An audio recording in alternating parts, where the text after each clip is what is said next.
Apa yang diragukan oleh kawan-kawan saya para asatidz sekarang, saya memaklumi dan saya tidak marah. Ya, jadi antum para dai, para masyayikh, mungkin sebagian habaib yang meragukan ini, saya tidak akan marah, saya tidak akan suudzon. Mungkin ada bahasa saya yang belum lengkap yang saya sampaikan sehingga antum ingkar, dan saya tidak akan marah. Maafkan jika ada kalam yang kurang pas. Jadi nanti salah satu persoalan yang akan saya dikritik, ya, masalah nama ruh. Dan perlu diketahui teman-teman, ini bukan bab akidah, ini cuma bab tasawuf. Sebagaimana di fikih ada perbedaan, di mazhab Asy'ari ada perbedaan, dalam tasawuf juga ada perbedaan. Kalau tidak percaya, tidak apa-apa. Termasuk istilah ghaus. Apa arti ghaus? Ghaus itu wali. Ini ulama beda definisi. Ada yang mengatakan makhluk menyandarkan kepada doanya, karena doanya lah makhluk diberkahi. Itu terjemahan kitab-kitab lama. Tapi kalau saya menerjemahkan Al-Ghaus adalah orang yang paling kenal Allah, namanya, sifatnya, af'alnya, bahkan zatnya. Itu disebut wali Al-Ghaus. Kok begitu? Jika dia kenal Allah, baru dia bisa meminta kepada Allah. Dengan begitulah doanya mustajab. Baru nyambung dengan definisi ulama yang lama.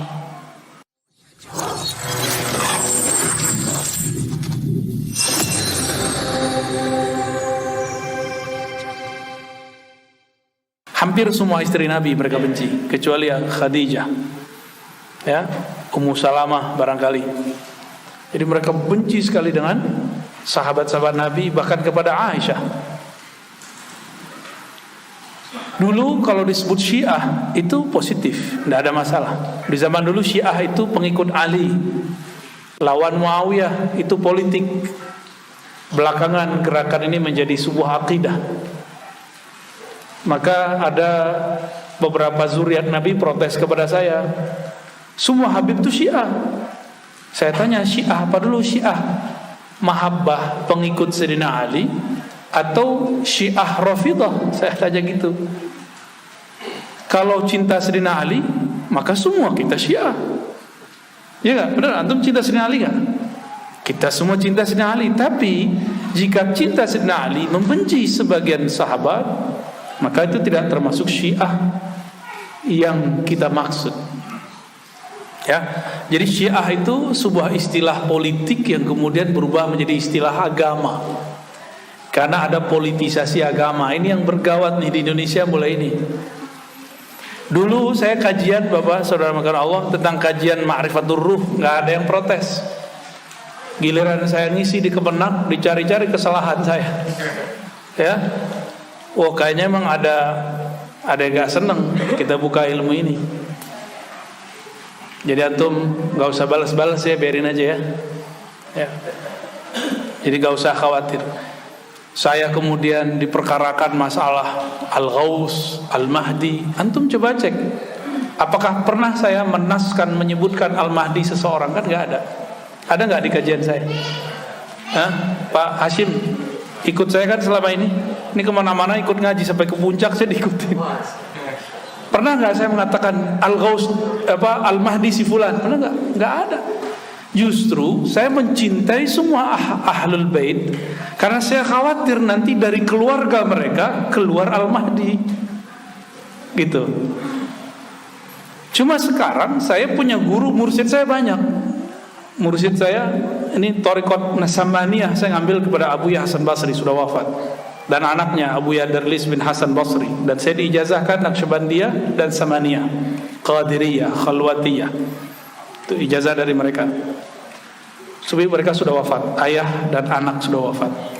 Lalu saya berguru kepada Abu Kasril, Maulana Kasril Al-Khalidi An-Naqsyabandi, masih hidup. Beliau ummi, gak mau nerima ijazah, tapi karena keummiannya. Tapi kita paksa supaya tetap memimpin zikir, karena kita butuh ilmu zikirnya. Adapun ilmu tentang baca kitab, saya bilang biar saya backup. Masih hidup sekarang. Ada satu lagi yang ummi juga, Abu Masri namanya. Bukan orang Mesir Pak, tapi mukanya ke orang Mesir emang. Guru saya dulu Dr. Bashiri Abdul Mu'ti, ngajar juga di Darussunnah, ngajar di UIN juga dulu. Beliau ahli dirasa Islamiyah, keilmuan Islamnya lengkap, syair bisa, tafsir bisa, nahwu bisa, usul fikih bisa, apa aja bisa. Mukanya mirip. Saya mikir jangan-jangan emang dia dari Mesir nih, keturunan dulu ya. Abuya Masri mengijazahkan saya juga Naqsyabandiyah Khalidiyah, Samaniyah Khalwatiyah Al-Qadiriyah. Jadi saya bersanad, alhamdulillah. Kemudian juga guru saya waktu saya masih kecil namanya Abuya Riswandi mengijazahkan saya juga Naqsyabandiyah dan mentalkinkan Samaniyah, tapi tidak mengijazahkan Samaniyahnya. Tapi beliau ngambil tabarruk kepada saya Thariqah Syaziliyah. Jadi ini guru yang mau merendah juga nih. Ya, ada guru begitu, Pak. Dan saya mudabbaj itu dalam ilmu sanad saling mengambil. Dia mengambil dari saya mengambil dari dia.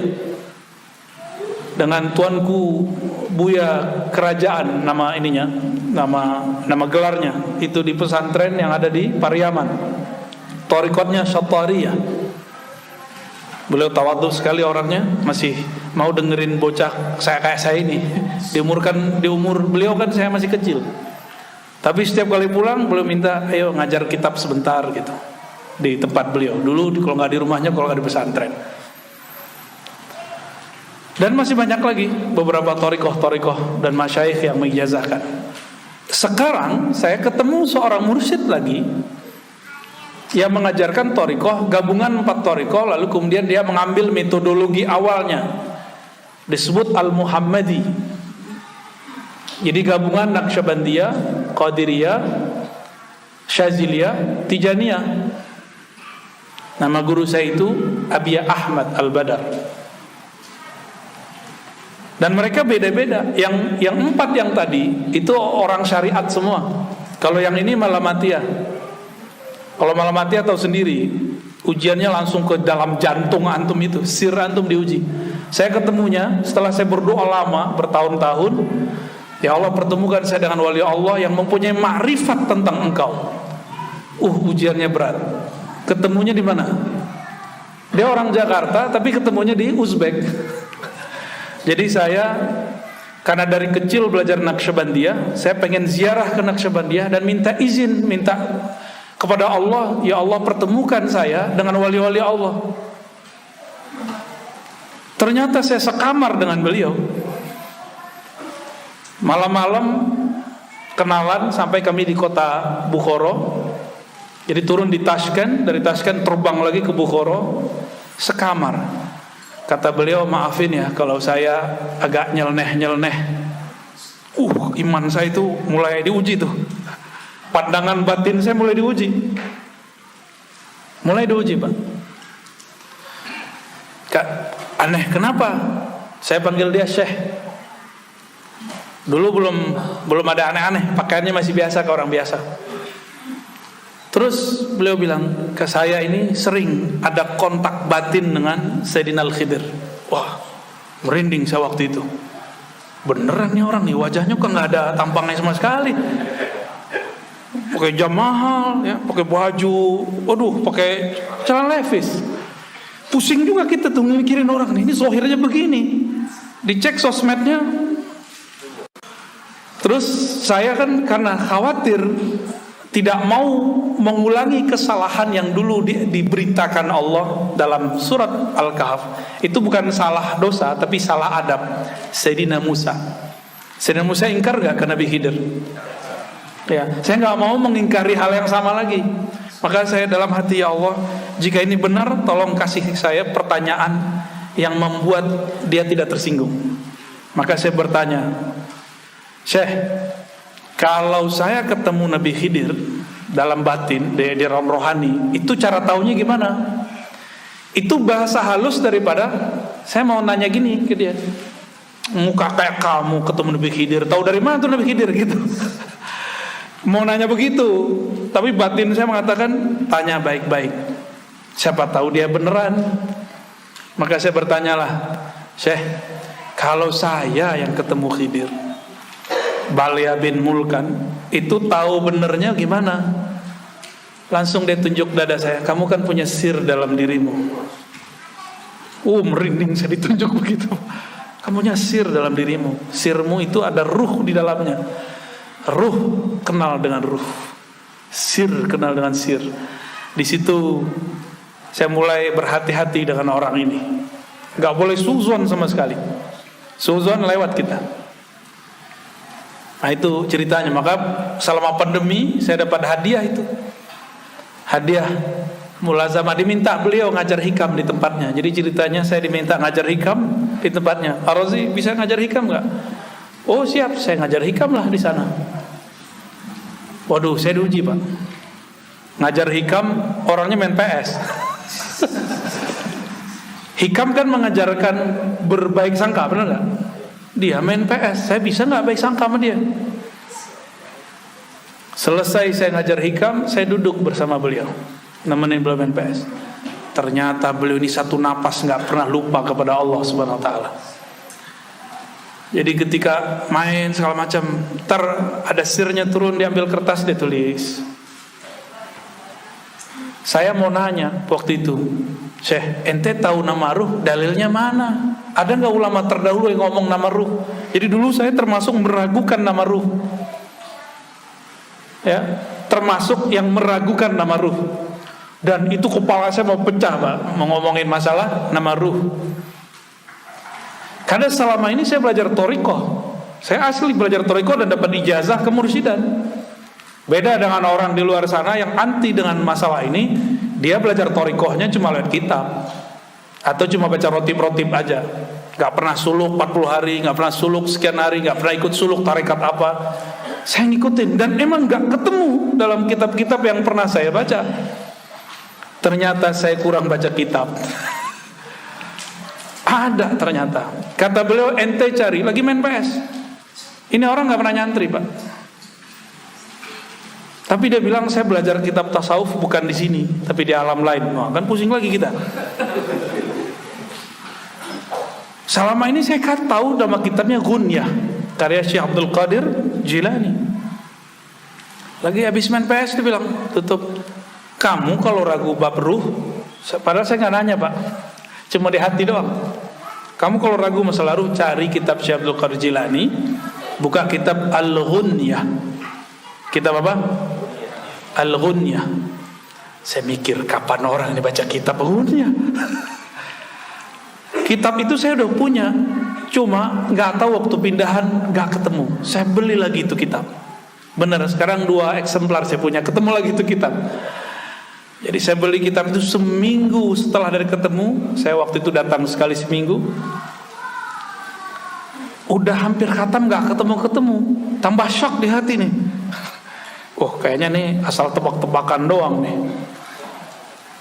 Tapi kemudian masih ada sisa 1/5 lagi belum saya baca. Tutuplah.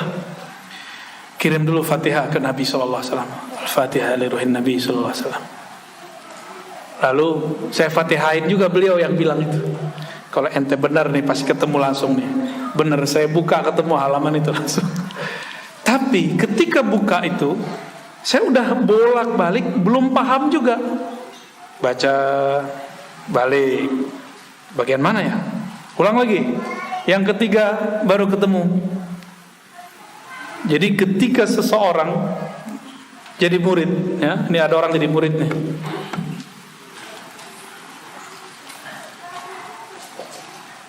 Murid itu bahasa Arab, artinya yang berkehendak mengenal Allah. Udah jadi bahasa Indonesia ya? Ini pertanda bahwa dulu yang jadi guru di negeri ini adalah para sufi. Ya. Murid ini jika sudah mengenal Allah, maka Allah lah yang mengenalkan dirinya. Disebut murad. Ini thariqat lama di zaman dulu. Murad itu Allah yang mengenalkan diri kepadanya. Dalilnya apa? Jika hamba mendekat 1 jengkal, Allah mendekat. Nah, hamba mendekat berjalan, Allah mendekat dengan. Maka orang itu yang dikehendaki Allah. Zahirnya dia yang berkehendak, batinnya Allah lah yang berkehendak. Maka disebut murad. Jika si murid sudah faham bab ini, dia nggak merasa zikirnya lagi yang hebat, dia nggak merasa sholatnya lagi yang dahsyat, tapi dia merasa semua ini anugerah dari Allah. Baru disebut murad. Habislah iradah dia dalam iradah Allah, lenyaplah kudrat dia dalam kudratnya Allah. Ketika itu Syekh Abdul Qadir berkata, Allah akan menamakannya dengan nama-nama yang hanya Allah yang tahu. Hanya Allah yang tahu itu maknanya dua. Benar hanya Allah yang tahu dan para walinya atau nabi-nabi. Karena di Quran kan ada la ya'lamul ghaiba illallah, tidak mengetahui yang gaib kecuali Allah. Kecuali Allah memberitahu, kata Imam Suyuti. Kepada siapa Allah kasih tahu? Nabi dan wali-walinya. Nabi dan wali-walinya. Di situ ada kalimat Allah akan menamakan orang ini dengan nama-nama yang hanya Allah lah yang tahu.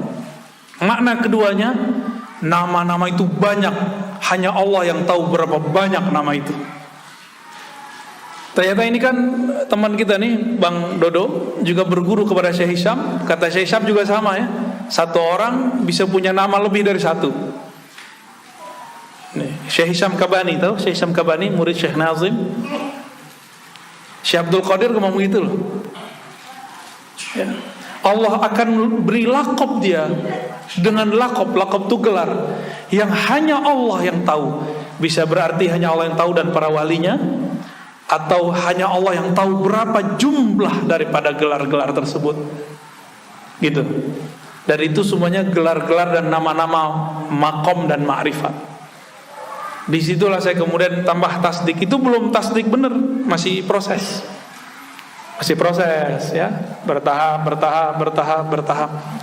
Maka teman-teman, apa yang diragukan oleh kawan-kawan saya para asatidz sekarang, saya memaklumi dan saya tidak marah ya. Jadi antum, para dai, para masyayikh, mungkin sebagian habaib yang meragukan ini, saya tidak akan marah, saya tidak akan suudzon. Mungkin ada bahasa saya yang belum lengkap yang saya sampaikan sehingga antum ingkar, dan saya tidak akan marah. Maafkan jika ada kalam yang kurang pas. Maka sekarang saya buka kitabnya itu. Sebenarnya kalau mengikuti kajian saya dari awal, di Ribat kita sudah buka ya, di Ribat sudah lengkap. Ada ngikutin channel Ribat? Ikutin yang awal-awal. Yang awal-awal itu masih ada kajian tentang kitab yang menyebutkan nama ruh. Bahkan kita tampilkan di situ kitabnya. Ya. Jadi nanti salah satu persoalan yang akan saya dikritik ya, masalah nama ruh. Dan perlu diketahui teman-teman, ini bukan bab akidah. Ini cuma bab tasawuf. Sebagaimana di fikih ada perbedaan, di mazhab Asy'ari ada perbedaan, dalam tasawuf juga ada perbedaan. Kalau tidak percaya, tidak apa-apa. Termasuk istilah ghaus. Apa arti ghaus? Ghaus itu wali. Ini ulama beda definisi. Ada yang mengatakan makhluk menyandarkan kepada doanya, karena doanya lah makhluk diberkahi. Itu terjemahan kitab-kitab lama. Tapi kalau saya menerjemahkan al-ghaus adalah orang yang paling kenal Allah, namanya, sifatnya, af'alnya, bahkan zatnya.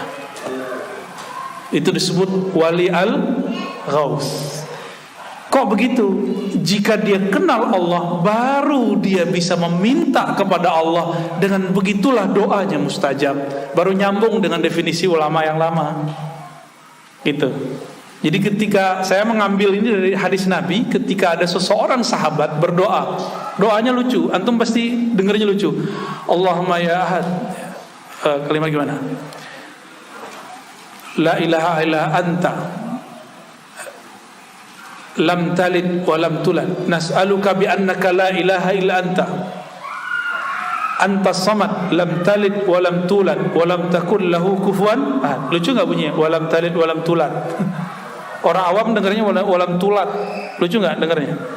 Antum biasa dengar apa? Lam yalid wa lam yulad. Kalau ya dia, kalau tak engkau. Ya Allah, kami meminta kepada Engkau yang Maha Ahad, yang Maha Samad, yang tidak melahirkan dan dilahirkan. Talid melahirkan, tulan engkau dilahirkan, berarti tidak perlu asbab. Walam takun lahu kufuwan walam takun laka kufuwan ahad. Tidak ada yang sebanding denganmu.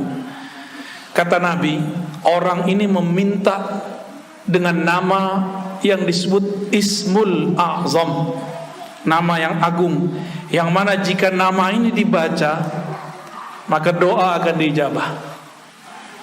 Berarti orang-orang yang disebut wali itu orang yang kenal Allah. Maka derajat kewalian itu 4. Derajat wali kenal nama, wali kenal af'al perbuatan, wali kenal sifat, wali kenal sir zat, bukan hakikat zat, sir zat, ya. Paham di situ, ya. Nah, yang kita pelajari di Aqidatul Awam adalah sifat Allah, ya.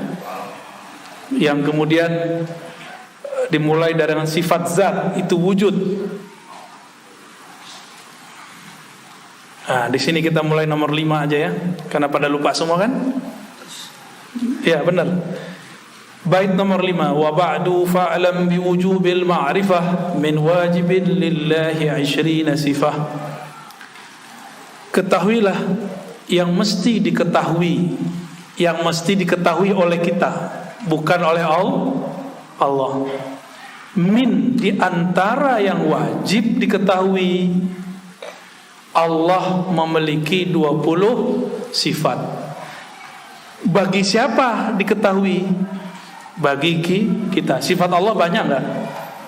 Antum nanti saya sebut beberapa nama aja udah pusing ntar. Gimana kalau kita ajarin semua sifat? Ya, kiamat belum udah nyampe, belum selesai itu. Jadi 20 sifat itu bukanlah batasan nama Allah. Tolong diingat-ingat. 20 sifat bukan batasan nama Allah. 20 sifat itu kira-kira batas akal kita kuat memahaminya.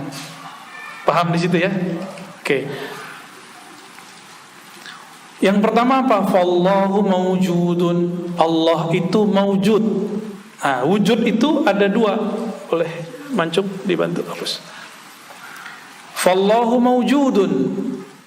Allah itu mawjud. Apa arti mawjud dalam bahasa Indonesia? Ada. Mawjud itu nama yang ada. Sifatnya disebut wujud. Maka kita sering menyebut wujud qidam. Bukan Allah mawjud kan? Wujud qidam baqa.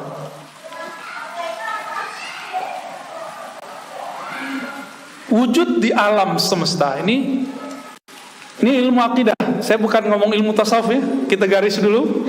Karena istilahnya sama, nanti maknanya berlainan. Istilahnya sama, nanti maknanya berlainan. Wujud ini dibagi 2 aja.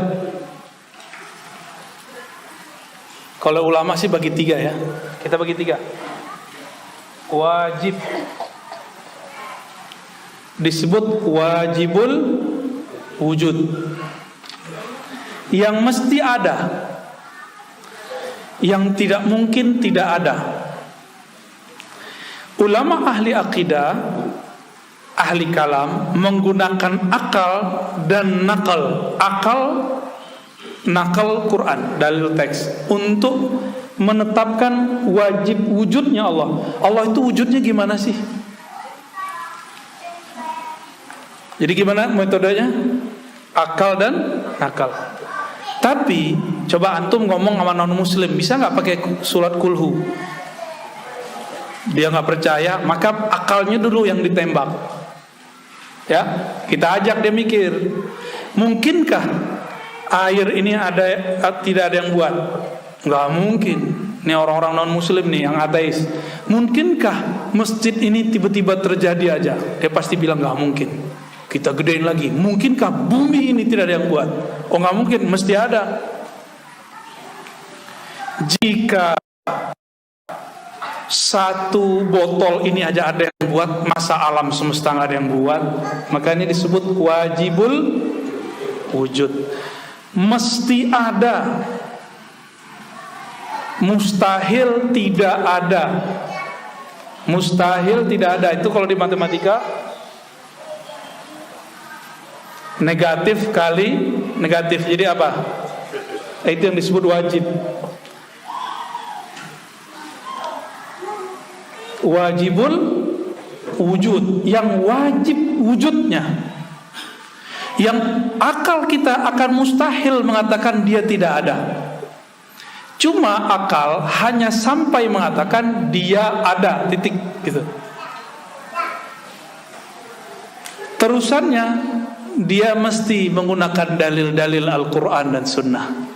Inilah kehebatan ahlul kalam. Perbedaannya dengan filsafat. Filsafat sampai kepada keyakinan bahwa alam ini ada yang mencipta. Karena filsafat itu dulu juga turunan ajaran para nabi.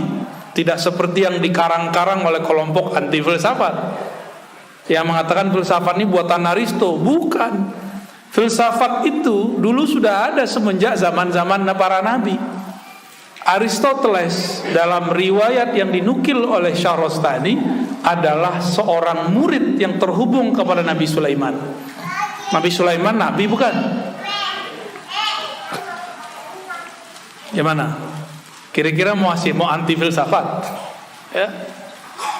Kita cuma anti filsafat yang membuat kita mengingkari Allah gitu. Jika ada ya biarin aja. Tapi kita nggak butuh kok filsafat. Kita sudah ada ilmu akidah. Antum sudah punya ilmu akidah. Tapi kalau mau tahu, saya dosennya. Tapi juga dosen hadis. Lebih lama ngaji hadis, itu aja bedanya. Maka saya tidak menghadas-hadaskan filsafat, karena kita tahu hakikat filsafat itu apa. Nggak seperti yang dibayangkan mereka. Ya, ini wajib. Dan yang wajib wujud itu cuma Allah Subhanahu wa ta'ala. Ada wujud yang lain, disebut mungkin.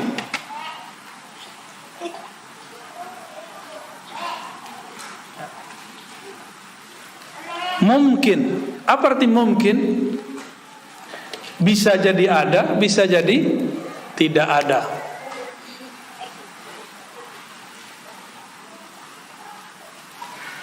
Mungkin ini udah jadi bahasa Indonesia. Mungkin.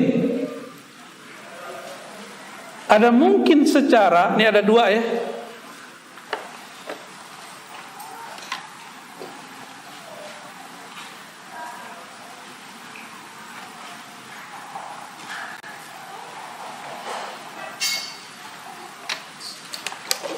Eksak, gimana cara nulisnya? Kita sebut bahasa Arabnya aja. Tabi'i.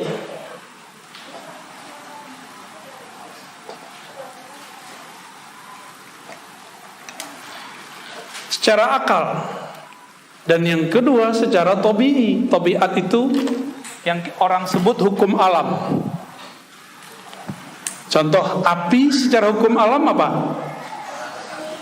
Membakar. Udah pernah ngelihat orang Banten nggak kebakar belum? Ya, benar. Terus kalau Nabi Ibrahim nggak kebakaran tuh percaya nggak? Berarti secara tabi'i api membakar. Tapi akal kita bilang pernah kok seseorang dibakar api tapi tidak terbakar. Maka akal kita tunduk kepada Quran, karena Quran itu dibangun atas wahyu yang pasti diterima akal. Makanya Al-Quran mengatakan afala taqilun, apakah engkau tidak berakal?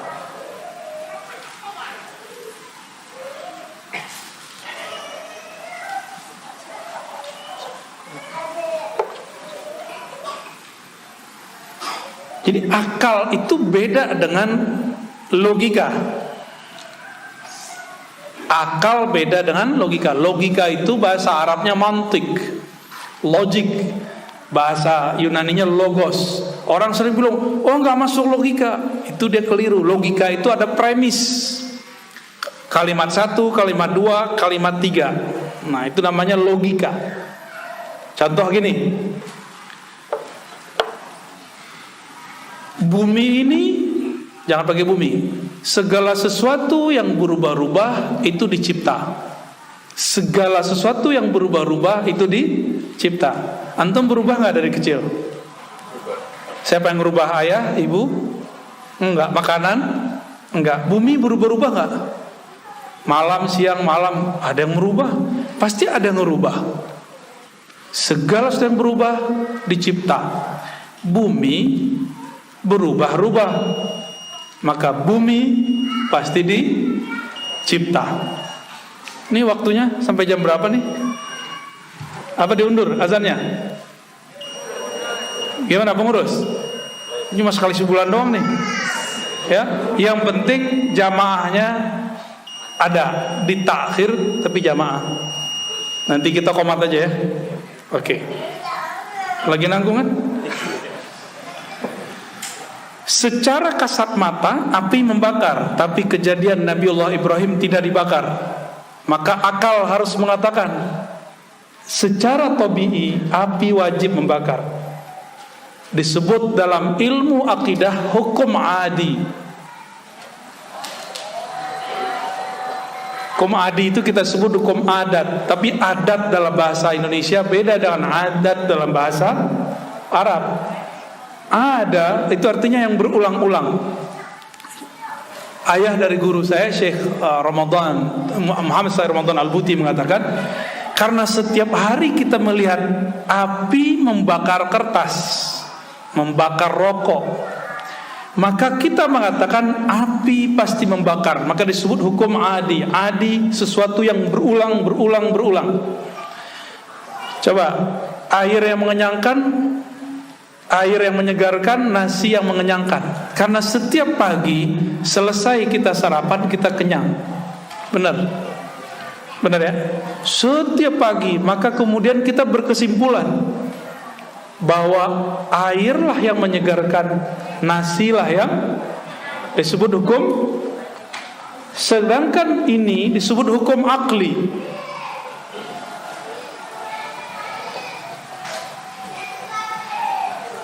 Afala ta'qilun, kata Allah. Hukum akli.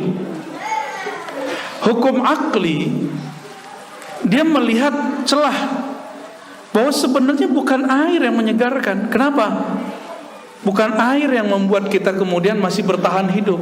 Karena ada Ashabul Kahfi 309 tahun, tidak makan, tidak minum, hanya tidur dan masih hidup. Benar? Ya. Gimana? Udah mulai connect? Beda akli dengan adi, beda hukum akal dengan hukum alam. Beda ya? Itu sebabnya akal bisa menerima yang disebut keramat dan mukjizat, tapi hukum tabii nggak bisa. Hukum adi nggak bisa terima. Disitulah berbeda pendapatnya seorang ulama sufi dengan seorang ahli filsafat namanya Ibnu Sina.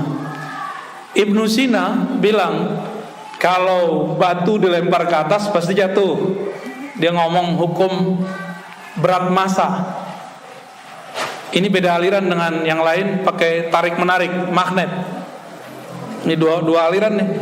Saya mau tanya, jatuhnya batu dari atas ke bawah karena bumi menarik atau karena berat? Itu udah dua aliran tuh dalam ilmu eksak. Saya ulang lagi, batu jatuh dari atas ke bawah karena dia punya ukuran berat atau karena daya tarik bumi? Itu aliran siapa? Orang barat tuh, filsafat itu. Katanya antum mengharamkan filsafat. Gimana ayo? Makan tuh filsafat. Dan lucunya banyak kawan-kawan saya kedokteran kok terjebak mengharamkan filsafat. Padahal kedokteran itu adalah bagian dari ilmu filsafat terapan. Cara buat obat itu kalau nggak pakai ilmu filsafat nggak jadi. Senyawa ini kamu ini maka ini itu hukum filsafat, itu namanya logika. Ada rumus-rumus yang disebut hukum konstan. Itu adalah kaidah falsafah tapi terapan. Dulu ilmu terapan itu dianggap ilmu hina. Oleh karenanya Jelinus, orang yang jenius, ahli kedokteran, tidak lebih terkenal daripada Aristoteles. Pusing lah antum ya dengan nama-nama tadi. Ini gimana nih? Kata si Sufi, nih saya lempar nih batu, gak turun-turun pak batunya. Dilempar batu gak turun-turun, nyangkut di atas. Dilihat, oh iya gak turun. Tapi Ibnu Sina orangnya, dia pendiriannya di sini. Apa kata dia? Secara hukum alam, batu mesti jatuh ke bumi. Tapi karena engkau mempunyai kekuatan yang dititipkan Allah kepada dirimu, engkau bisa menahannya. Wah, disitulah saya mulai jatuh cinta kepada Ibnu Sina. Dan tidak lagi mengkafirkan dia, meskipun ada pandangan yang mesti dikoreksi. Orang terdahulu ini kan mereka menemukan satu pengetahuan yang mesti kita kembangkan sekarang. Bukan berarti yang dulu harus begitu, enggak. Mereka juga berbicara ilmu yang sebelum mereka enggak ada. Makanya saya sekarang dengan kawan-kawan beberapa mengajak, ayo, ini definisi di kitab belum selesai, ya kita selesaiin. Ini kaidah di kitab sudah banyak yang berubah faktanya, mari kita tambahkan kaidah-kaidah baru. Karena kaidah-kaidah yang kita baca di kitab-kitab lama itu cocoknya adalah untuk masa sebelum ada internet. Ya, itu yang kita ajak kawan-kawan ya. Secara akal, maka nanti dibagi lagi, ada wajib akli, ada mustahil akli. Mungkinkah alam ini ada tanpa pencipta? Akal bilang apa? Ini tab, ini mic ada dengan sendirinya, bisa nggak? Mungkin nggak? Maka teori-teori evolusi sulit diterima, ya, sulit diterima. Kausalitas, makanya saya sering nanya dulu, masih ingat nggak? Ayam dari telur atau telur dari ayam, masih ingat? Tuh pada pusing kan? Ada yang bilang ayam dari telur, siapa? Angkat tangan. Ayo pak, angkat tangan. Ayam dari telur atau telur dari ayam? Tuh diulang lagi kan. Jadi yang benar gimana? Saya punya ayam waktu di kampung. Saya lihat ayam keluar dari telur, tapi telur keluar dari ayam. Pusing gak? Maka mesti ada yang bukan ayam, bukan telur, yang menciptakan ayam dan telur. Itu akal ngomongnya begitu. Bukan ayam yang menciptakan telur, bukan telur yang menciptakan ayam. Nah, itu ada lagi namanya dalam ilmu mantik, daur namanya. Muter-muter, kan ada orang suka muter-muter. Ayam dari telur, telur dari ayam, gitu aja terus. Orang kalau sudah paham bab akli, maka dia akan kuat berfikirnya. Bagaimana dengan hukum nakli, dalil teks? Itu bagi orang yang sudah paham akli, maka gampang mencerna dalil teks, dalil nakli.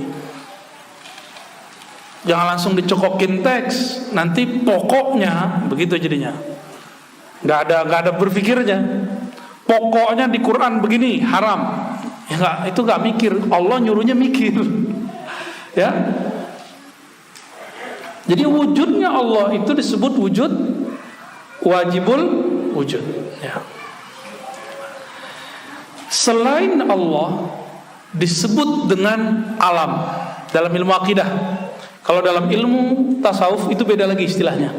Ya. Kalau dalam ilmu tasawuf kullu ma siwallah batil. Selain Allah batil. Tapi dalam ilmu kalam, ilmu akidah, selain Allah disebut alam. Alam dicipta. Tapi ingat, ini kaedah dibuat oleh akal.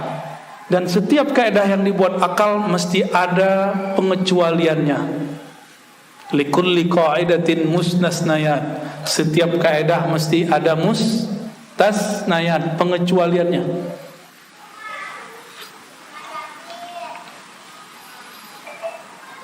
ketika kita mengatakan bahwa alam ini ada, alam ini apa? Segala sesuatu selain Allah. Oke. Nah, turunan alam boleh dihapus, Cuk. Ini bagian terakhir yang mau saya jelaskan. Alam itu dapat lagi dibagi. Pertama namanya jisim, benda. Tapi bukan benda dalam bahasa Indonesia. Bukan jisim dalam bahasa Indonesia.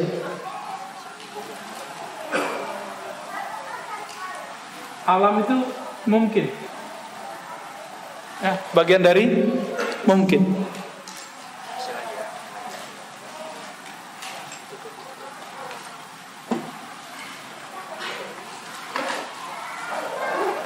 Ini istilahnya, Pak.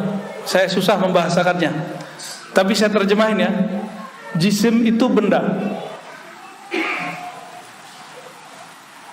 Arad itu sifat atau kondisi.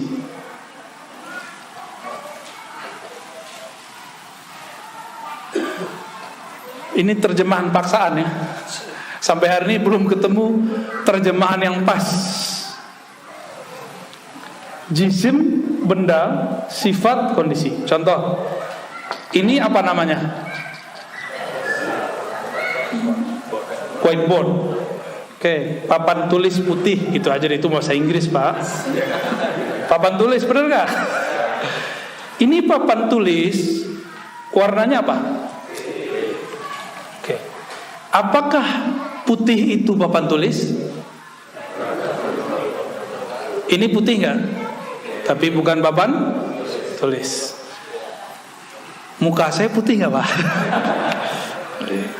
Untuk Bapak putih lah ya. Ini putih, apa lagi? Itu cat putih nggak? Oke. Sifat atau kondisi salah satunya warna. Di warna disebut dengan arad. Dia ada pada benda. Benda itu dibagi dalam ilmu akidah jadi dua, benda kasar, benda halus. Saya tambahkan yang ketiga, nuriyun, cahaya. Jadi di kitab cuma dua, Pak. Kasar, halus, cahaya. Ini ijtihad, bisa jadi salah, bisa jadi benar, tapi insya Allah ini benar. Kasar, halus, nuriyun, bersifat seperti cahaya. Kasar contoh, ini kasar apa halus? Kasar. Bertempat nggak? Halus, udara. Udara bertempat nggak? Nggak bertempat, Pak. Udara, salah satu sifat udara masuk seperti air. Dia masuk ke tempat yang kurang massa udaranya, seperti air. Kadang udara itu ada kelembabannya, ada airnya, Pak. Lupa ya. Ini saya yang kuliah agama, Bapak kuliah umum, masa lupa? Udara itu adalah kelembabannya nggak? Ada. Terus cahaya, itu kelihatan cahaya? Cahaya butuh ruang. Ada ruang nggak yang ditempati? Ada ruang. Maka benda itu punya karakter. Apa karakternya? Termasuk ini, bertempat. Berarti alam bertempat gitu. Warna tempatnya di benda. Benda bertempat di fisik tempat yang lain. Coba bayangkan ada whiteboard tapi bukan di satu tempat, bisa nggak? Nggak bisa. Kalau Bapak bisa mikir, berarti otaknya masalah tuh. Memikirkan suatu benda tidak pada satu tempat. Coba lihat, alam ujungnya ini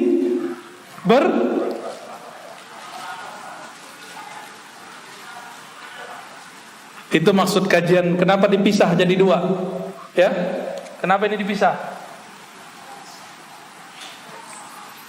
Karena Allah bukan alam, maka Allah mustahil bertempat. Kalau faham ini baru beres baca Ar-Rahman 'alal 'arsy istawa. Allah bersemayam di atas aras, bukan menempatinya. Cukup katakan bersemayam, selesai. Yanzilu Rabbuna, Allah turun sepertiga malam terakhir. Enggak usah dibayangkan bertempat, berpindah-pindah, enggak. Apalagi bertempat, berpindah-pindah, berubah-ubah, enggak, ya. Ngebul enggak?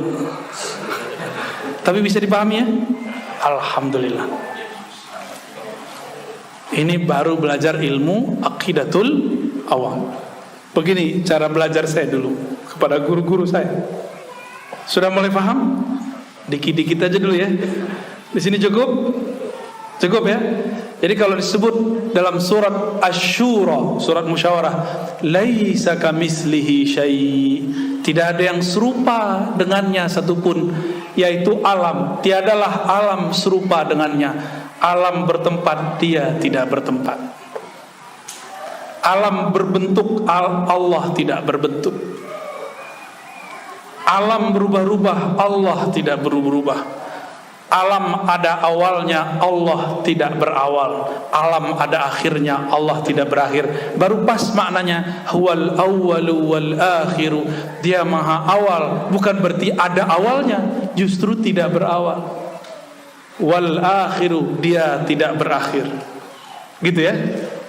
Alhamdulillahirabbil alamin. Gimana? Cukup?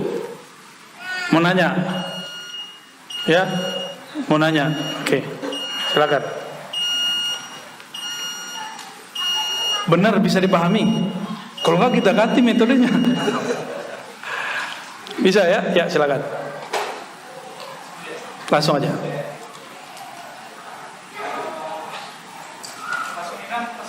Indonesia aja, karena ini orang Indonesia.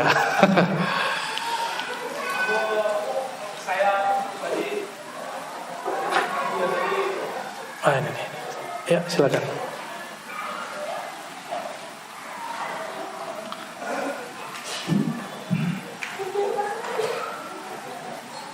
Assalamualaikum warahmatullahi wabarakatuh. Assalamualaikum warahmatullahi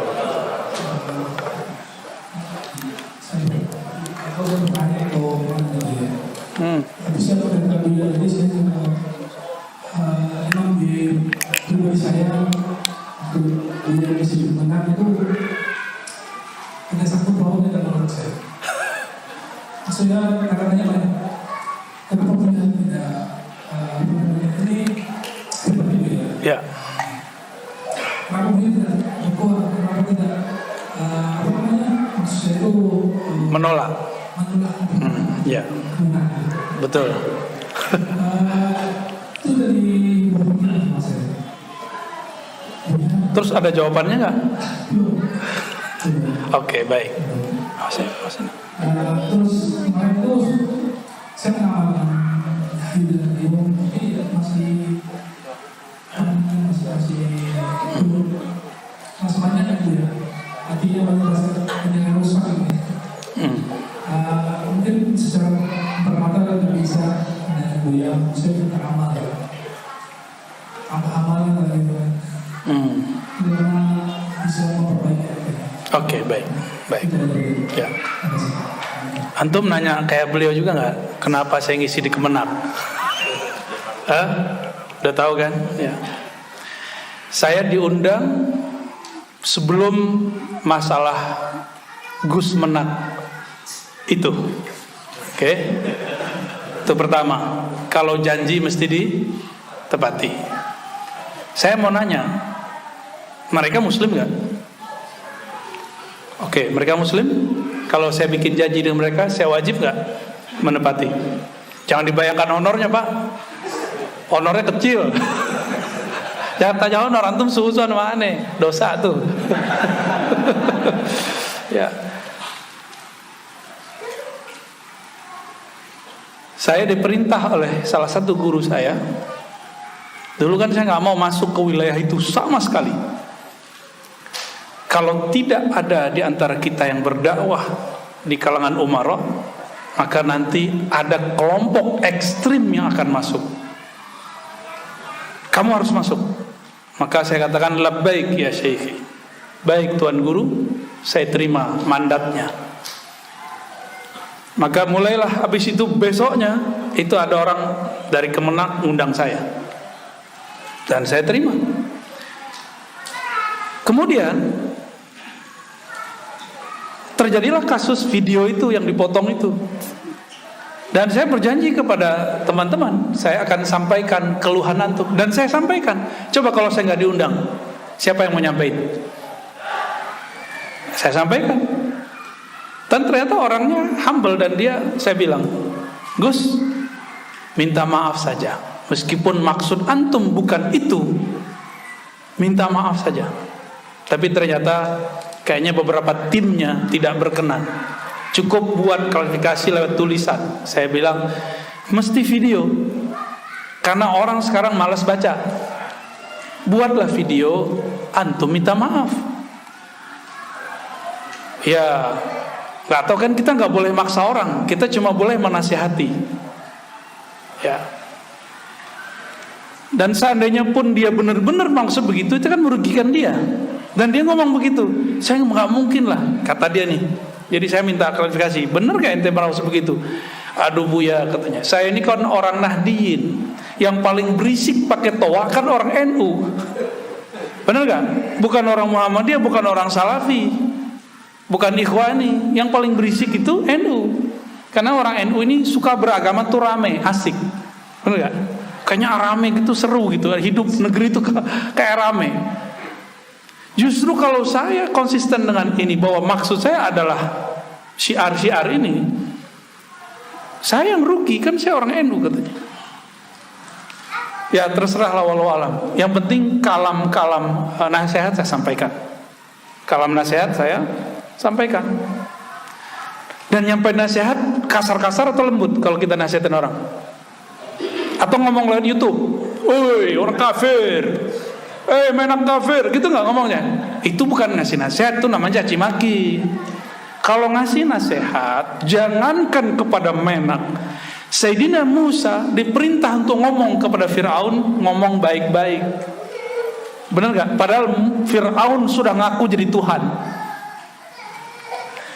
Inilah perbedaan manhaj yang diajarkan guru-guru kami dengan yang mereka itu, kawan-kawan saya. Semenjak saat itulah mulai muncul tuh kajian ruh dipermasalahkan. Padahal tadi nggak ada masalahnya, nggak ada yang mempermasalahkan. Kayak nggak masalah sih, memang ini sudah hak dan kewajiban saya, dan memang sudah hak saya dapat ujian ini. Jadi nggak ada masalah, dan saya nggak menyesal sama sekali, ya. Dan kita akan teruskan. Ini negeri, Bapak, saya mau kasih tahu antum, kalau tidak masuk ke dakwah ke semua lini, maka nanti akan ada pengkhianat di kalangan aparatur negara yang akan menghancurkan negeri ini. Antum nggak bisa lagi pengajian begini, di mana-mana dibom, mau. Ya, sekarang Ahlus Sunnah lagi kacau nih, ya. Ahlus Sunnah bantah Ahlus Sunnah. Bahkan saya diragukan Ahlus Sunnahnya loh mereka. Saya ngomong bab tasawuf, itu beda dengan bab ilmu akidah, dua hal yang berbeda. Mereka campur-campur adukan, ya. Jadi nggak usah khawatir, Bang, ya. Udah yakin saya tidak bertambah dengan melihat ada keramat, dan juga tidak berkurang ketika ada ujian-ujian. Seperti yang dikalamkan Sayyidina Ali, jika aku melihat keajaiban, yakinku tidak akan bertambah, tidak akan berkurang. Begitulah yakin, nggak boleh naik, nggak boleh turun. Wabil akhirati hum yuqinun, ya. Dan saya cuma seorang muallim. Guru itu nggak boleh beda-bedain murid. Mau muridnya aparat, jamaah biasa, wong cilik, pengusaha, saya nggak boleh bedain. Dan antum coba lihat, saya pernah ikut kampanye nggak? Pernah ikut kampanye nggak? Teman-teman saya yang ikut kampanye, mengkampanyekan gubernur kah, wali kota kah, dan saya tidak masalahkan. Kenapa itu nggak diprotes? Saya cuma dakwah doang, kok diprotes? Seharusnya protes yang ono, jangan protes di sini, gitu ya. Jadi husnuzon aja, ya. Oke, ada lagi, satu lagi, satulah belakang ya, satu belakang. Udah 7:30. Habis ini kita ke Nabawi, ya. Udah nunggu di sono. Ya. Nanti antum kalau nanya di sono, ya. Assalamualaikum ya. Assalamualaikum. Saya menanyakan yang pertama, daripada konsep Madep Asari yang selalu bersikap wasatiyah tengah-tengah adalah konsep asal. Mohon beliau gambarkan konsep tersebut dengan ibarat yang mudah dipahami bagi orang awam seperti saya. Baik. Assalamualaikum warahmatullahi wabarakatuh. Ini 12 SKS nih. Tapi saya kasih yang clue yang mudah ya, insyaallah ya.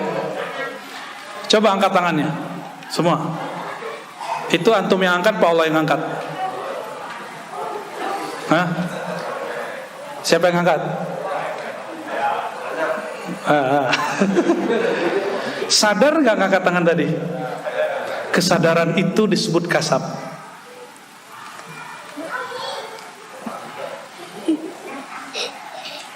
Kasab itu artinya usaha. Inilah yang dipertanggungjawabkan nanti di akhirat. Laha ma kasabat wa 'alaiha maktasabat.